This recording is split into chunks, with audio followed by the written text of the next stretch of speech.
Based on what we learned so far, we can project the effective inventory management concept. So what would be the effective inventory management?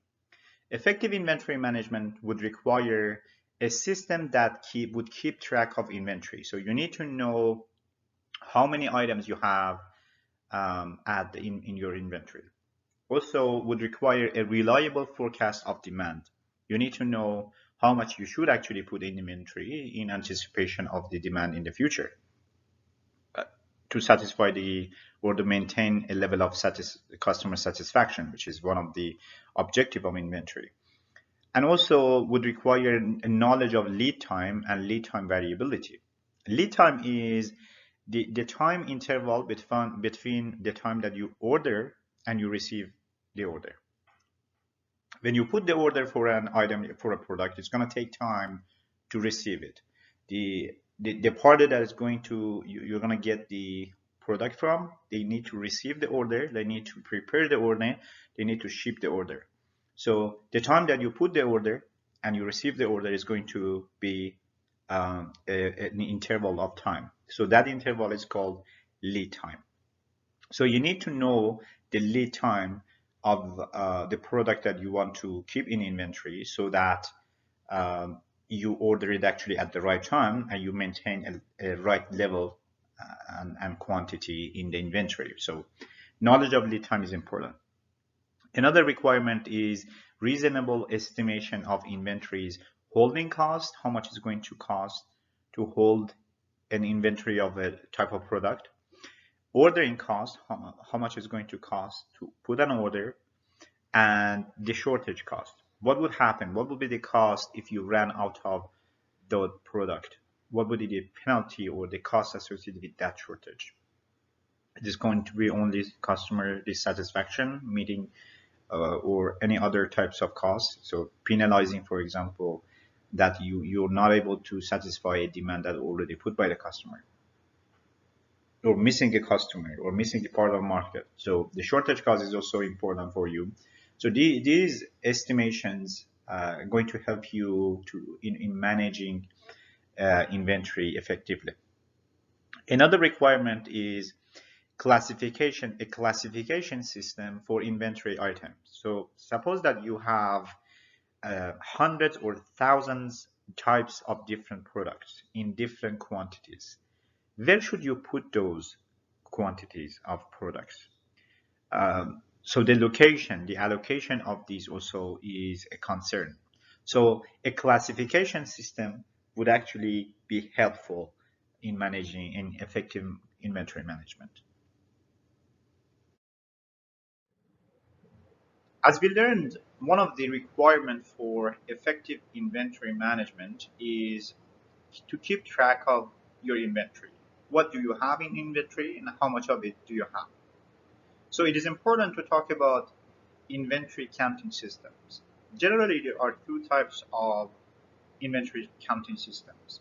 One is the periodic system in which the number of items that you have in your inventory is going to be counted and keep track of in periodic order. For example, in weekly or monthly or any other periodic. The other one is the perpetual inventory system or the continuous system, which it's a system that instantaneously update your system whenever an item is removed from the inventory. So at any point in time, you know how much do you have in your inventory. And this is, of course, a better a better system in terms that your system is updated. You at any point in time you know how many and how much do you have in your inventory, and also you can actually set a system so that like an automatic order system, so that when the inventory level drops at a predetermined level, minimum level, an order can actually put in place automatically to restock the inventory. There are some technologies that can be used for keeping track of inventory and counting your inventory. So these are inventory counting technologies. One of them is the Universal Product Code, or UPC, which is the barcode that you have seen on any product that you purchase. For example, in grocery stores, there is a barcode which is a set of vertical bars in different thickness that they have a number usually underneath them. So this barcode is a label that is contains some information about that product, that specific product, and is printed out on a label on that product. So instead of manually for each item that you remove, for example, from the inventory, and instead of manually put the information for that product in the system that this item has been removed, by scanning this barcode, the system can automatically be uh, updated and the information is going to be retrieved. The other system technology is called the RFID, or the radio frequency identification tags.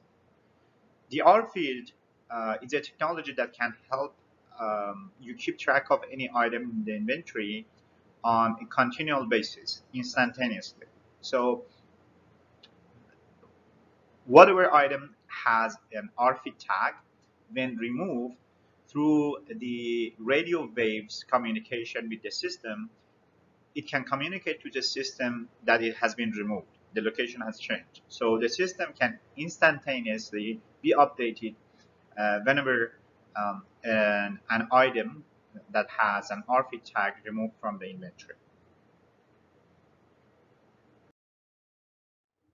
So we talked about the main two concerns for inventory management and inventory control.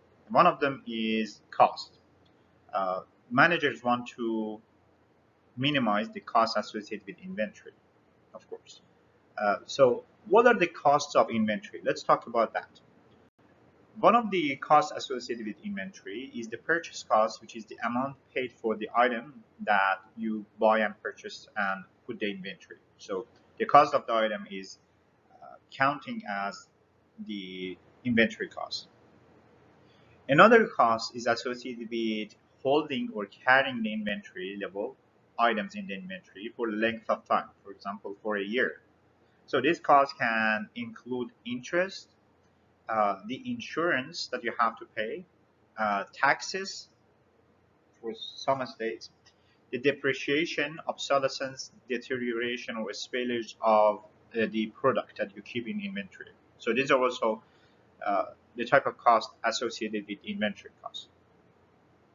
But also, the inventory costs include ordering costs. That's the cost of ordering an item and receiving the item. So that includes shipping costs to receive the order, and also the inspection cost that you have to inspect the item before you put it in inventory for the quality issues. Another type of cost for inventory is the setup cost. That's the cost involved when you want to prepare an equipment that you have in inventory for a job. For example, setting up and adjusting a machine uh, for work. So that's another type of cost. And also the shortage cost. That's the cost resulting when demand exceeds the level of inventory that you have.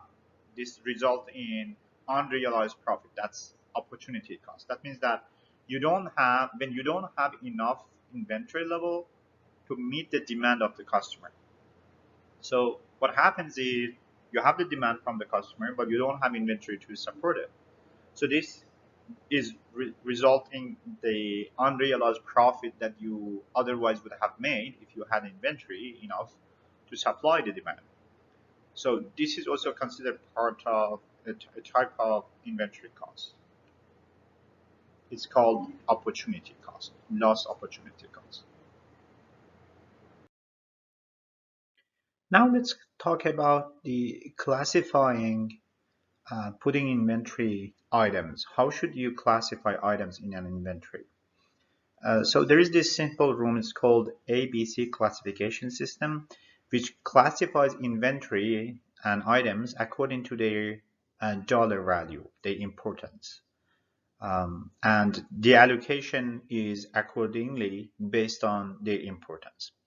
In this system, there are three main classes. The first class is for A items, which are very important items.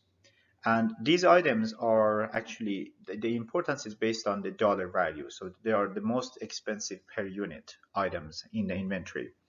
About 10 to 20% of the number of items in inventory. So volume wise, they would count as 10 to 20% of the inventory. But dollar value, they would count as 60 to 70% of the annual dollar value of your inventory. Then after that, there is the B items, or the moderately important or moderately dollar value items. This item would count for between 20 to 40% of inventory volume wise, but they are less expensive and less important than the A items. And then there is the C item, which is the least important items. These items, although they are not important or expensive dollar wise per unit, they would count between 50 to 60. So the majority of the inventory would include the C items. But dollar value wise, they would count at 10 to 15% of the annual dollar value in the inventory. So in terms of volume of the inventory, how many items of the item it is, the A item, the most important, the most expensive items, would count the smallest part of their inventory. They would count about 10 to 20% of the volume of the inventory. But the dollar value wise, they are high in dollar value, the importance. So if you actually multiply the volume by the high volume, it would count actually as a lot important. And the moderate, the B items, they would actually count for moderate, between 20 to 40% of the volume of the inventory, and they are less important in dollar value compared to the A items. And then the majority, the highest volume in the inventory, is occupied by the C items, which are the least expensive or the least important items in the inventory. Let's see an example for ABC classification of items in an inventory, or inventory allocation. Suppose a manager has obtained a list of unit costs and the estimated annual demands for 10 different items, as you see in this table. You want to use the ABC classification to categorize items accordingly for inventory allocation. So you see the list of items here, 1 to 10. The next column shows the annual demand. For example, the annual demand for item 1 is 2,500. And in the third column, you see the unit cost for these items. For example, the unit cost for item 1 is $360. And if you multiply column 2 by column 3, you get the annual dollar value in the last column. So use this table and this information to categorize these items into ABC classes. So please pause, work on this problem, and try to solve it, and then move on to see the solution. So how this works is you compute the last column, which is going to give you the annual dollar value. And if you arrange this column based on the maximum to the minimum in a descending order, so you're going to get the maximum one in the top. That's $4 million for item number 8. And then you're going to get 1,200,000 for item number 3, $1 million for item number 6, and so on and so forth. So these items, you can see that there is a clear distinction in terms of the dollar value. The first one is going to stand out. That's 4 million larger than anything else.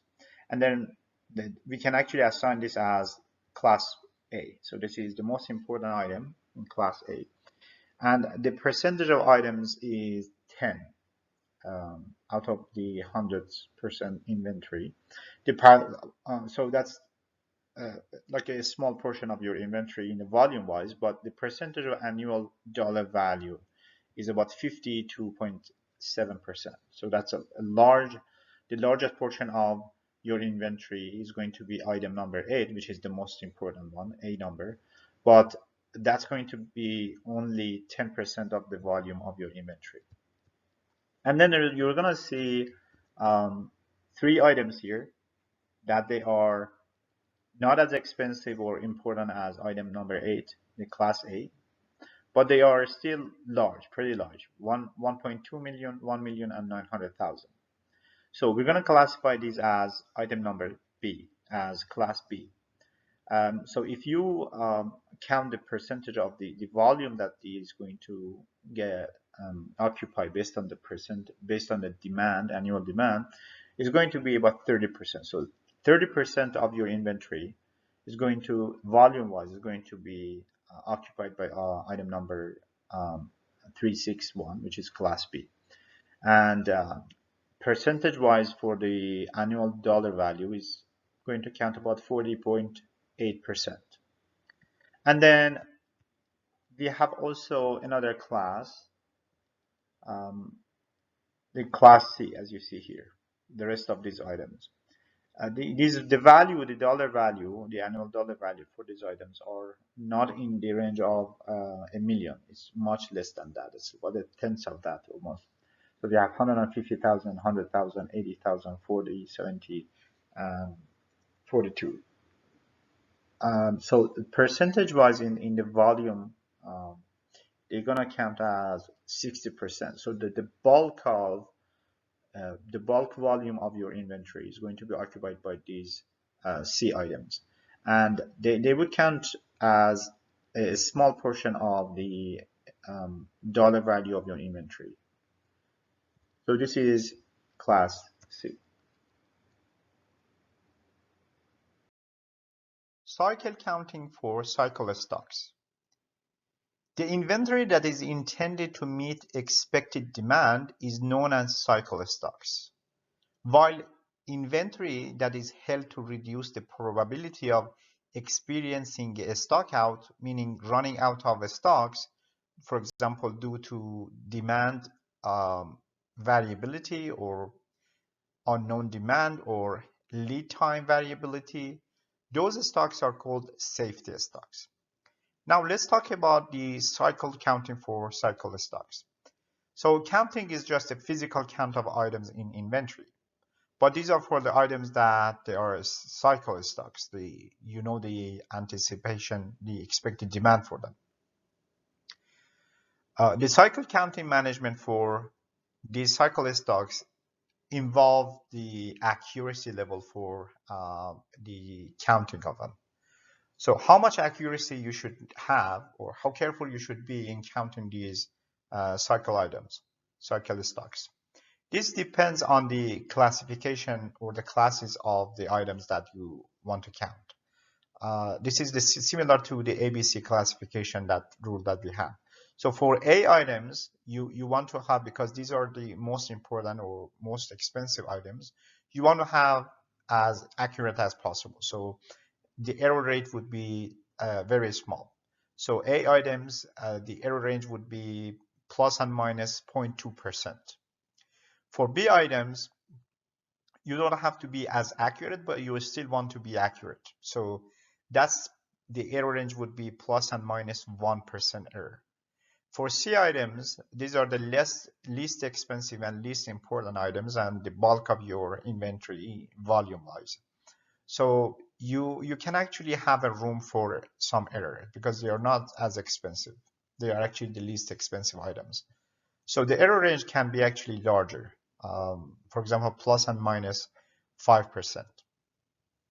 And then for the counting management of these cycle stocks, there are other questions to answer. For example, when should cycle counting be performed?